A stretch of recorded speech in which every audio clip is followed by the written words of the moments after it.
આકાશવાણી ભુજ સમાચાર કલ્પના શાહ વાંચે છે. નમસ્કાર.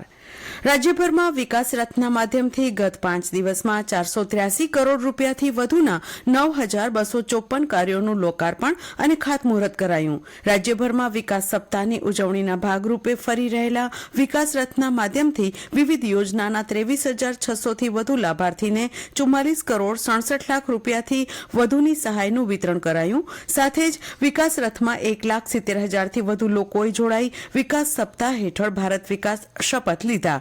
રાજ્ય સરકારના 34 વિકાસ રથ સાથે રાજ્ય મંત્રીમંડળના સભ્ય, સાંસદ અને ધારાસભ્યો ઉપરાંત 7,200થી વધુ સ્થાનિક પદાધિકારી અને અધિકારીઓ તથા 1,72,000થી વધુ નાગરિક જોડાયા હતા.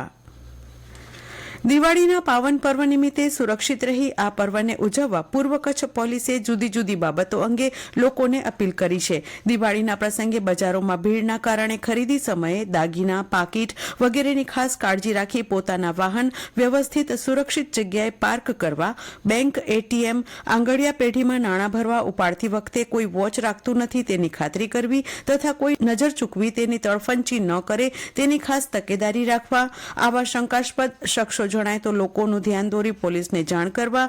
આંગડિયા પેઢીના સંચાલકો, વેપારીઓએ પોતાની પેઢી, કચેરીમાં સીસીટીવી કેમેરા ચાલુ હાલતમાં રાખવા. મોટી રકમની હેરફેર વખતે 3થી વધુ લોકોએ સાથે જવું અને ટુ વ્હીલરનો ઉપયોગ ટાળવો તેવી અપીલ પોલીસે કરી છે.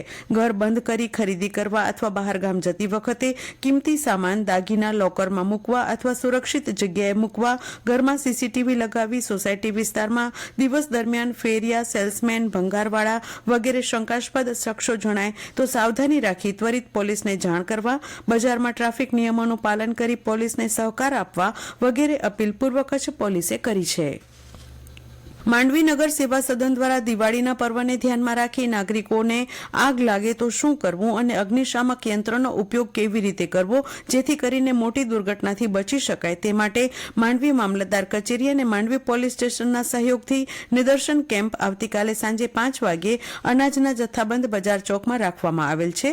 બપોરે માંડવી નગરપાલિકા કચેરી ખાતે ફાયર બ્રિગેડ વાહનને નગરપાલિકા અધ્યક્ષ હરેશ વિંજોડા લીલી ઝંડી આપી પ્રસ્થાન કરાવશે, જે વિવિધ રસ્તાઓ પર ફરી કાંઠાવાળા ચોક ખાતે આવી પહોંચશે, જ્યાં ફાયર બ્રિગેડની ટીમ દ્વારા આગ બુઝાવવામાં આવશે તેમજ અગ્નિશામક યંત્રનો ઉપયોગ કેવી રીતે કરવામાં આવે તેનું સ્થળ પર નિદર્શન કરવામાં આવશે, જેનો સર્વે નાગરિકો અને વેપારીઓએ લાભ લેવા માંડવી નગરપાલિકાની યાદીમાં જણાવાયું છે. દિવાળીના તહેવારો નજીક આવી રહ્યા છે ત્યારે મહાપર્વ તરીકે ઓળખાતા દિવાળીના તહેવાર માટે દર વર્ષની જેમ આ વર્ષે પણ બજાર સજ્જ થઈ છે. અન્ય ચીજ વસ્તુઓની માફક નવા કપડાની ખરીદી માટે બજારમાં ચહેલ પહેલ જોવા મળી રહી છે. આ ઉપરાંત રંગોળીના રંગો, લાભશુભ અને રંગોળી સ્ટીકર, રોશની માટે વિવિધ રંગબેરંગી લાઇટોની સિરીઝ, પૂજાપાઠની સામગ્રી, ઘર વપરાશની નવીન ઉપકરણો, પગરખાં સહિતની વસ્તુઓની ખરીદી માટે બજારમાં ભીડ જોવા મળી રહી છે. આ ઉપરાંત વિદેશમાં રહેતા એનઆરઆઈ લોકો પણ સ્થાનિક દુકાનોની સોશિયલ મીડિયા પર આવતી જાહેરાત મારફતે કપડાં પસંદ કરી પાર્સલ કરાવતા સ્થાનિક તૈયાર કપડાની બજારને ફાયદો થયો હોવાનું વેપારીઓએ જણાવ્યું છે. મહિલા વિશ્વકપની રસાકસી ભરી મેચમાં ઓસ્ટ્રેલિયાએ ભારતની મહિલા ટીમને 3 વિકેટથી હાર આપી હતી. વિશાખાપટ્ટનમ ખાતેની મેચમાં ભારતના 330 રનના જવાબમાં ઓસ્ટ્રેલિયાની ટીમે 7 વિકેટ ગુમાવી 331 રન કરી મેચ જીતી લીધી હતી. ઓસ્ટ્રેલિયાની મહિલા ખેલાડી હિલીએ 143 રન કર્યા હતા. એ અગાઉ ઓસ્ટ્રેલિયાએ ટોસ જીતી ભારતની ટીમને દાવ લેવા મેદાનમાં ઉતારી હતી.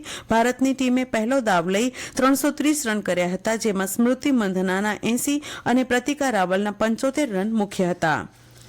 જિલ્લામાં વાતાવરણમાં ઠંડકનો અનુભવ થઈ રહ્યો છે. આ વખતે શિયાળો નિર્ધારિત સમયથી વહેલો બેસે અને લાંબો ચાલે તેવા હવામાન શાસ્ત્રીઓના અનુમાન વચ્ચે લોકો મિશ્ર હવામાનનો અનુભવ કરી રહ્યા છે.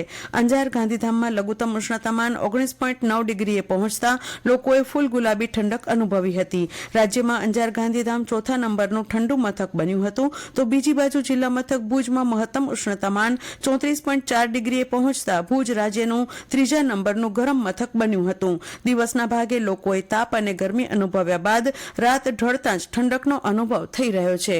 અને આ સાથે આ સમાચાર બુલેટિન પૂરું થયું. નમસ્કાર.